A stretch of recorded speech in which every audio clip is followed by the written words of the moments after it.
오늘 우리에게 주시는 하나님의 말씀 사도행전 11장 19절부터 26절까지의 말씀인데요. 사도행전 11장과 사도행전 26장 그리고 베드로전서 4장에 있는 말씀까지 세 군데의 말씀을 다 같이 읽을 텐데요. 제가 드리는 신호에 따라서 우리 함께 하나님 말씀을 읽겠습니다. 지금은 완전히 사라졌다고 말할 수도 있겠는데요. 예전에 제가 어렸을 때 아마 여기 젊은 분들은 잘 모르실 것 같은데 그때 한국의 버스에는 차장이 있었습니다. 안내하는 아가씨들이 있었는데요. 그 차장이 차비를 받던 시절에 그 차장과 버스하고 같이 얽혀 있는 사연들이 참 많습니다.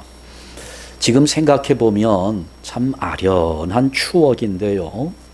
그때 제가 중학교, 고등학교 다닐 무렵 회수권이라는 것이 있었습니다. 학생들은 특별히 버스비를 할인해 주면서 회수권 이렇게 10장 묶어 있는 것을 한 장씩 떼서 버스를 타고 내릴 때마다 냈는데요. 제가 고등학교 다닐 때 그 회수권이 한 장에 25원이었거든요. 그런데 그 학교 매점에 가면 회수권을 3장을 내면 라면을 주었습니다. 그래서 이제 그 회수권을 가지고 라면도 사 먹고 도넛도 사 먹고 이렇게 하는데 그냥 뭐 공부한다고 도서관에 앉아 있다가 공부는 하지 않고 3, 3, 5 모여 떠들고 놀고 하다가 야 우리 라면 먹자 하면 회수권 나 2장밖에 없어 나 3장밖에 없어 다 모아가지고 한 4명이 가서 라면 3그릇 시켜서 나눠 먹고 집에 가는데 회수권을 라면과 다 바꿔버렸으니 차비가 없잖아요. 그래서 이걸 걸어가자니 집은 너무 멀고 우르르 5명이 올라탑니다. 무작정 올라타는 겁니다. 회수권은 다 라면 사 먹었으니까 한 장도 없는데 우르르 몰려서 한꺼번에 내리면서 맨 앞에 내리는 친구가 뒤에 그러면 이제 안내양은 뒤에서 누가 내는 줄 알고 또 뒤에 마지막에 내리는 학생은 앞에 그리고 훌쩍 내려버리고 탁 도망가고 아련한 추억이지요. 한 번은 어떤 아저씨가 버스를 탔대요. 시외버스는 시내버스를 타면 내릴 때 돈을 내지만 시외버스는 타고 가는 도중에 차비를 받으러 다닙니다. 그래 이제 안내양이 가서 차비를 받으려고 이 아저씨가 제일 뒤에 가 있는데 뒤에 가서 차비를 달라고 어디까지 가시느냐 물었더니 이 아저씨가 하는 말이 딱 정색을 하더니 넥타이까지 매신 분인데 난 안 내도 돼. 그러니까 그 권세에 이 안내양이 기가 죽었어요. 그래서 그냥 돌아왔습니다. 가만히 생각하니까 이 안내양이 아니 저 사람은 도대체 뭔데 안 내도 된다는 거지? 그것도 딱 5글자로 난 안 내도 돼. 그러니까 은근히 화가 났어요. 안 되겠다 하고 돌아가서 따졌습니다. 아니 도대체 아저씨는 뭔데 안 내도 된다는 거예요? 그랬더니 이 아저씨가 또 5글자로 넌 몰라도 돼. 그러니까 이 아가씨가 기가 죽었어요. 또 그리고 다시 돌아왔어요. 가만히 생각하니까 그냥 화가 치밀어 오르는 거예요. 사람을 무시해도 분수가 있지. 자기가 무슨 어디에 높은 사람인지 뭐 하는 사람인지 버스 회사 사장하고 아는 사람인지 이유를 알려줘야지. 넌 몰라도 돼. 5글자로 딱 이야기하는 화가 나가지고요.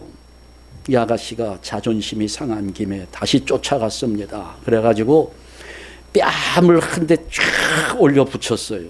그랬더니 이 아저씨가 탁 맞더니 5글자로 난 맞아도 싸. 참 우리가 맞아도 싼 존재들이지요. 뭐 맞아도 싼 정도가 아니라 죽어 마땅한 죄인들인데 하나님이 이렇게 살려주셨으니 얼마나 감사합니까? 카이스트의 연구원으로 일하시는 어떤 집사님이 이제 자기 간증을 하는데요.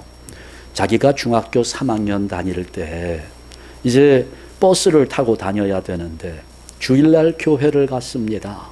중학교 3학년 학생인데도 그 예배를 드리면서 전도사님이 설교하는 게 얼마나 마음에 은혜가 되는지, 우리는 설교하기 전에 헌금을 드리지만 설교가 끝난 다음에 헌금하는 경우가 대부분이잖아요.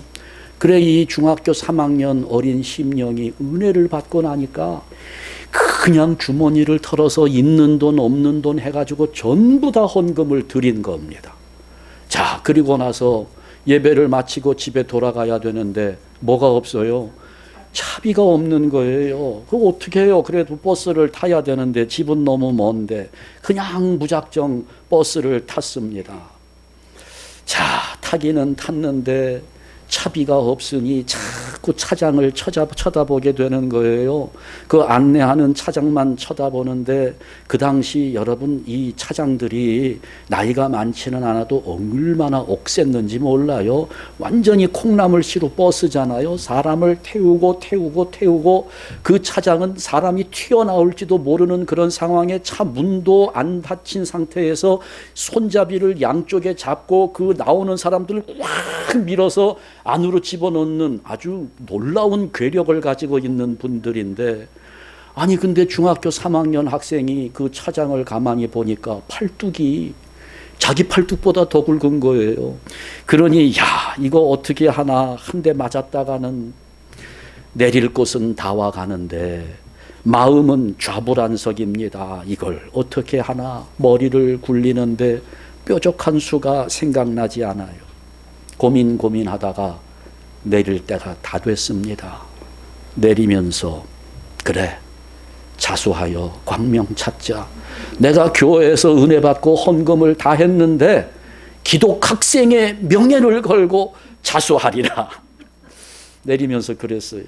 저기요 누나, 내가 지금 예배드리고 오는 중인데 오늘따라 전도사님이 설교를 얼마나 은혜스럽게 하시는지 내가 그냥 은혜를 받고 있는 돈을 전부 헌금을 해서 차비가 없거든요. 다음에 누나 만나면 꼭 드릴 테니까 오늘 한번 용서해 주세요 하고 말하면서 눈을 찔끔 감았어요. 욕이 나올 것 같다, 아니면은 한 대 또 때릴 것 같다 하는 생각에 겁을 먹고 눈을 딱 감았는데 거친 욕설이 나올 줄 알고 그랬는데 차장이 그러는 거예요. 오, 야, 너 교회 다니는구나. 아이고 착한 아이네. 그래, 다음에 나 만나면 오늘 못 낸 차비 꼭 내야 한다. 잘 가. 하고 그렇게 보내주더라는 겁니다. 이게 거의 한 50년 전 일이에요. 1970년대 초반인데요.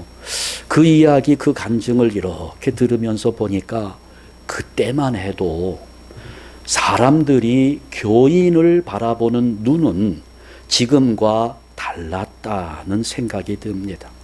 만일 요즘도 그런 차장이 있어서 이런 똑같은 일이 반복된다면, 내가 지금 집에 가는데 차비가 없어요.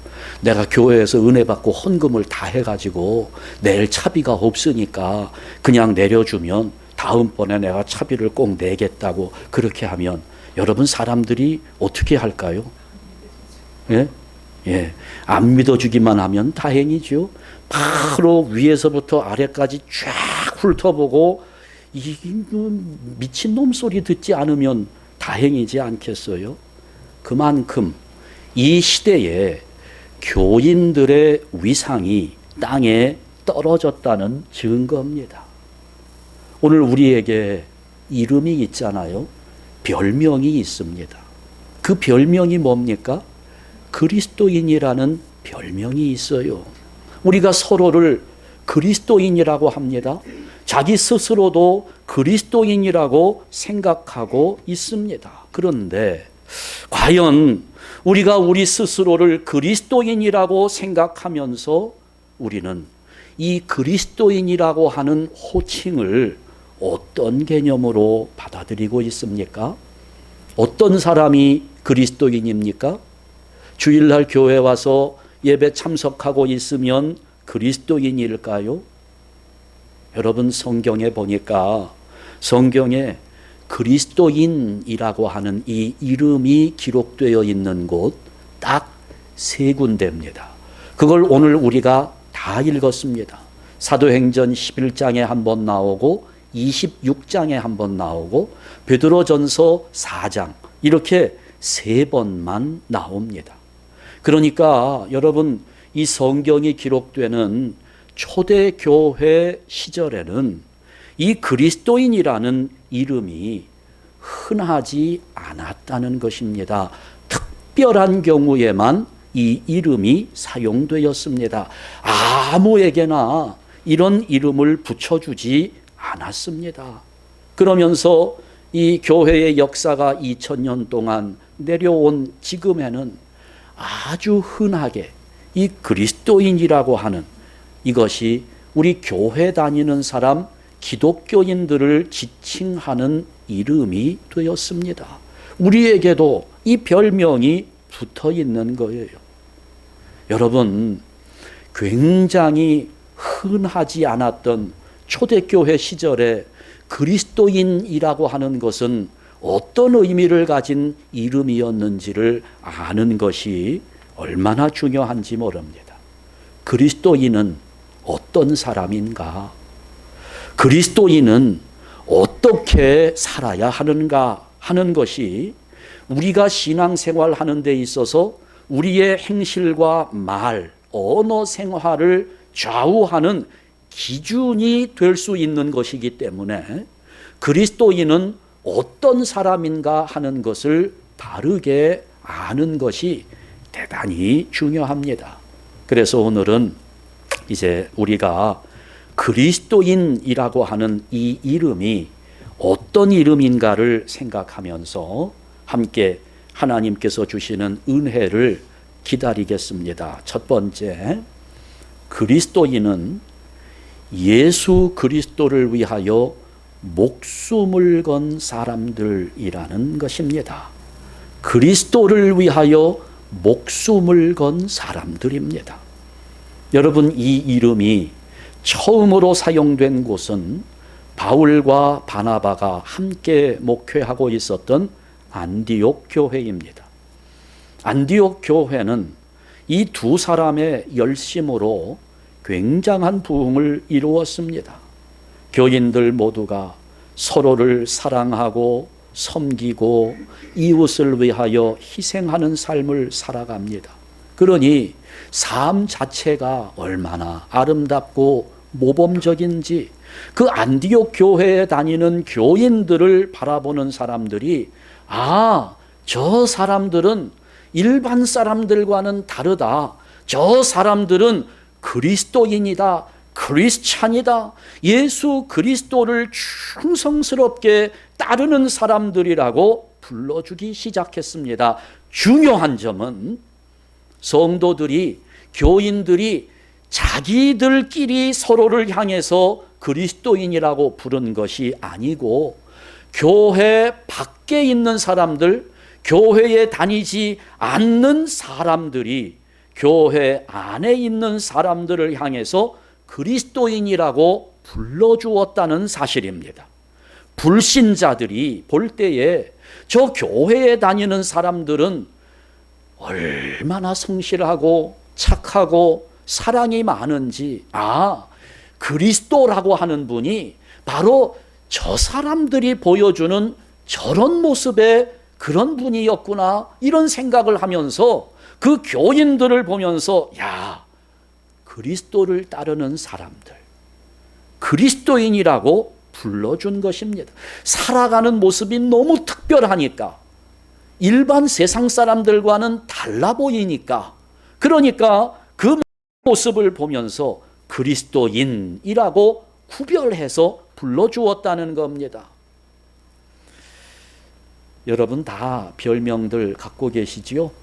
어렸을 때 가진 별명도 있고 요즘 가진 별명도 있고, 저도 별명이 참 여러 개 있었는데 그걸 다 제가 공개하고 싶지는 않고요.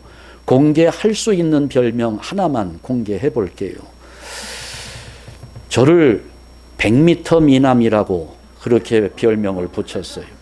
멀리서 보면 좀 사람이 그럴듯해 보이는데 가까이 와서 보면 별로라는 거지요. 100m 미남입니다. 그러니까 여러분, 저를 볼 때는 이렇게 가까이 보시지 말고 멀리 떨어뜨려 놓고 저를 봐주시면 좋을 것 같아요. 그런데 만일에 누군가 나를 불러주는데, 야, 저 이순환 목사는 보니까 꼭 이병헌 같아. 여기 LA의 이병헌이야. 뭐 이런 식으로, 뭐 택도 없는 말이지요. 그럴 리는 없는데 만일에 그런 말을 누군가 나에게 들려준다면 여러분, 제 기분이 어떨 것 같습니까? 누군가 제 아내, 뭐 택도 없지만 제 아내가 전지현보다 더 이쁘게 생겼다고 얘기하면, 아니, 듣는 남편인 나도 기분이 좋은데 본인은 또 얼마나 기분이 좋겠습니까? 여러분, 그런데 한낱 그 영화 배우를 닮았다는 말을 들어도 기분이 좋은데, 야, 저 사람은 예수님 같다는 말을 누군가 해준다면, 야, 저 사람은 정말 예수님을 닮았다고 이야기를 해준다면 얼마나 좋겠어요. 여러분, 이 그리스도인이라는 이름은 바로 그 의미입니다. 예수님을 닮은 사람이라고 칭찬해 주는 말입니다. 그러니까 안디옥 교회의 성도들은 얼마나 좋았겠습니까? 그래서 그 예수 안 믿는 사람들이 자기들을 가리켜서 예수님을 닮은 것처럼 보여진다고 그리스도인이라고 이름을 불러주니까 교인들도 자기들 교회 안에서 서로 그리스도인이라고 서로를 부르게 된 것입니다. 바로 이것이지요. 안디옥 교회의 성도들은 예수님을 닮은 사람들이었다는 것인데, 여러분, 우리도 그래야 합니다. LA에서 예수님 닮은 사람을 찾기를 원한다면 어디로 가라? 한샘교회로 가라. 육가 형제갈비 건너편에 있는 한샘교회에 가면 거기는 예수님 닮은 사람들이 우글우글 구름대와 같이 몰려들고 있다. 우리 교회가 그렇게 되기를 축원합니다. 그리스도인은 예수님을 닮았다는 칭찬입니다.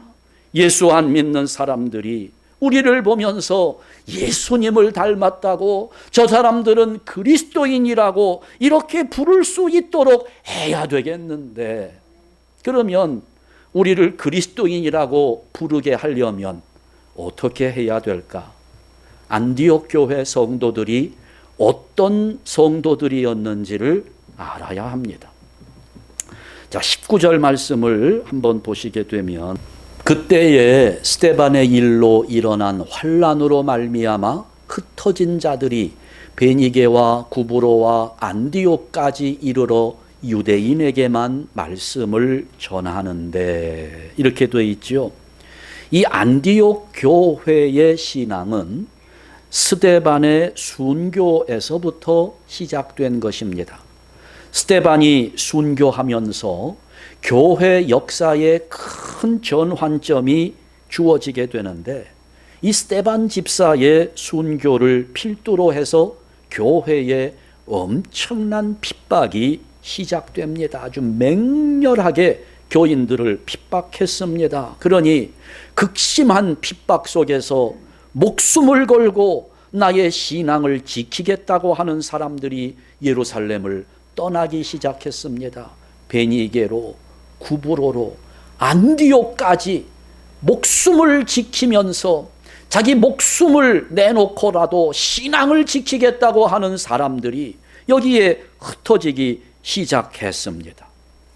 예수님 때문에, 예수님을 믿어야 하기 때문에 지금까지 살아온 고향을 등져야 했습니다. 그리스도 때문에 이제까지 안정된 생활을 해왔던 자기의 직업도 던지고 미지의 땅으로 흩어진 것입니다. 그러면서 가는 곳마다, 발길이 닿는 곳마다 죽음을 무릅쓰고 복음을 전한 겁니다. 그렇게 해서 세워진 교회가 안디옥 교회입니다. 예수님을 위해서 목숨을 걸고 모든 것을 버릴 수 있었던 신앙이 바로 안디옥 교회의 신앙이었습니다. 그러면서 그리스도인이라는 이름을 얻게 된 것입니다. 그냥 교회 다니다 보니까 주어진 이름이 아니었다는 거예요. 목숨을 걸고 신앙을 지키려다가 보니 그리스도인이라는 별명이 붙여진 겁니다. 이렇게 불신자들로부터 처음 그 이름을 받았지만 여러분, 이것은 그만큼 주님께서, 하나님께서 안디옥 교회 성도들의 믿음을 인정해 주셨다는 말입니다. 그러니까 그리스도인이라고 하는 것은 그리스도를 위해서, 복음을 위해서 자기 생명을 버리는 사람을 주님께서 인정해 주시는 이름입니다. 그것이 그리스도인입니다. 지금도 하나님은 그리스도를 위해서 고향을 떠날 수 있는 사람을 찾고 있습니다. 직업까지도 포기할 수 있는 사람을 하나님은 찾고 계신다는 거예요. 여러분, 그렇다고 오해하지 마시고요, 잘 새겨서 들으셔야 됩니다. 이 말씀이 지금 당장 여기 LA를 떠나서 하던 직업 다 버리고 다니던 직장 사표내고 그리고 보따리 싸서 어디론가 가라, 여러분, 그런 말씀이 아닙니다. 그런 정도의 결단을 가지고 예수 그리스도를 따를 수 있는 사람을 하나님은 찾고 계신다는 겁니다. 우리 주님께서 뭐라고 말씀합니까? 마태복음 16장 24절 25절 말씀을 보면, 여러분, 이것은 예수님께서 오늘 우리를 향하여 주시는 말씀입니다. 2000년 전에 12명 제자들에게 주신 말씀이지만, 그러나 이 말씀의 능력은 지금 우리에게까지 이어지고 있습니다. 나에게 주시는 말씀, 여러분에게 주시는 말씀입니다. 우리 지금 이 시간에 예수님께서 나에게 주시는 이 말씀을 들으면서 가슴판에 새겨 넣읍시다. 우리 다 같이 읽습니다. 누구든지 나를 따라오려거든 자기를 부인하고 자기 십자가를 지고 나를 따를 것이니라. 누구든지 제 목숨을 구원하고자 하면 잃을 것이요, 누구든지 나를 위하여 제 목숨을 잃으면 찾으리라. 아멘. 목숨을 걸고 주님을 따르고자 하는 그런 사람을 하나님은 찾고 계시는데, 그렇게 하는 사람이 그리스도인이라는 이름이 그런 사람에게 주어지는 것입니다. 두 번째, 그리스도인은 복음을 전하는 일에 목숨을 건 사람들입니다. 26장 사도행전 26장 말씀은 사도 바울이 지금 아그리빠 왕과 베스도 총독 앞에 죄수로 잡혀와서 재판을 받고 있는 그런 자리입니다. 자, 그 자리에서 담대하게 바울은 자기가 재판을 받고 있는데 자기를 재판하는 재판장에게 다메섹 도상에서 만났던 예수님을 증거합니다. 복음을 전하는 것입니다. 그런데 그 바울이 복음을 전하는 것에 대해서 베스도와 아그리빠 왕의 반응이 참 재미있습니다. 베스도는요, 바울에게 이거 페이지를 넘겨주세요. 네가 미쳤구나. 내가 미쳤도다. 네 많은 학문이 너를 미치게 한다. 아주 복음 전하는 모습을 보니까 베스도 눈에는 바울이 미친 사람처럼 보이고 있다는 겁니다. 아그리빠 왕은 네가 적은 말로 나를 권하여 그리스도인이 되게 하려 하는도다. 이렇게 이야기하고 있습니다. 자, 이 두 사람이 이렇게 거부 반응을 나타내요. 너 지금 무슨 소리 하냐 이거죠. 너가 고발당했기 때문에 재판을 받고 있는 자리에서 무슨 예수 그리스도를 전하고 복음을 말하고 네가 지금 정신 나간 사람 아니냐? 네가 나로 하여금 그리스도인이 되게 하려고 하느냐? 거부 반응을 나타내요. 그런데 이런 두 권력자 앞에서 바울은 담대하게, 아주 담대한 마음을 가지고 또 이야기를 합니다. 그게 이제 29절에 나오는 말씀인데요. 바울이 이르되 말이 적으나 많으나 당신뿐만 아니라 오늘 내 말을 듣는 모든 사람도 다 이렇게 결박된 것 외에는 나와 같이 되기를 하나님께 원하나이다. 너희들은 지금 내가 미친 것처럼 보인다고 하지만 내가 이렇게 수갑을 차고 있는 것 말고는 당신들이 미쳤다고 말하는 나의 이 상태, 복음과 예수 그리스도에게 미쳤다고 보이는 이 상태는 너희 두 사람뿐 아니라 모든 사람이 나와 같이 되기를 원한다고 이야기합니다. 지금 바울은 자기가 재판받는 자리조차도 전도의 기회로 삼고 있는 것입니다.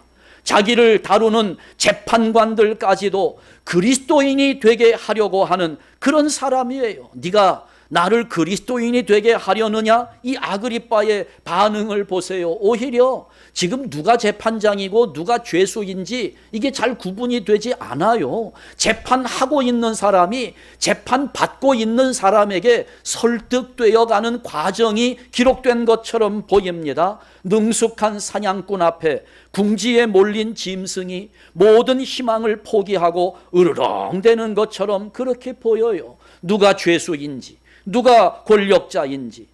죄수인 바울이 오히려 거침없는 말씀의 칼을 가지고 총독과 왕의 가슴을 찌르는 겁니다. 그러니 결국 베스도와 아그리빠는 바울에게 무죄를 선언합니다. 죄가 없다는 사실을 인정하게 되는 거지요. 바울이 전하는 복음이 이 권력자들의 양심을 찔렀다는 것입니다. 여러분, 오늘 우리에게 이런 담대함이 있습니까? 어디를 가든지 어느 누구 앞에 서든지 입술을 열어서 복음을 전할 수 있나요? 많은 그리스도인들이 다른 신앙의 분야에서는 열심히 잘합니다. 예배도 잘 드리고 찬양도 열심히 하고 기도도 뜨겁게 하고 못하는 게 없어요.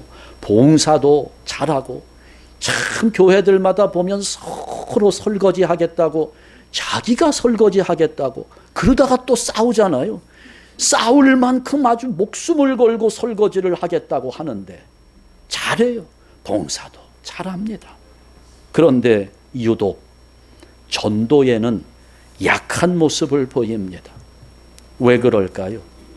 이게 그 어떤 신앙 행위보다 중요한 것이 전도인데 천하보다 귀한 생명이 하나님께로 돌아오는 것을 하늘나라에서는 더할 수 없는 기쁨으로 여기신다고 했는데 사탄이 우리의 마음에 사기를 칩니다. 속이는 거예요. 전도하는 것을 강하게 가로막습니다. 우리 안에 있는 전도하고 싶은 마음을 집중 공략해서 의기소침하게 만들어 놓습니다. 아마 그러는 것 같아요. 사탄이 야 그래 너 찬송도 열심히 하고 기도 열심히 뜨겁게 하는 것도 좋고 주일날마다 가서 예배도 열심히 드려.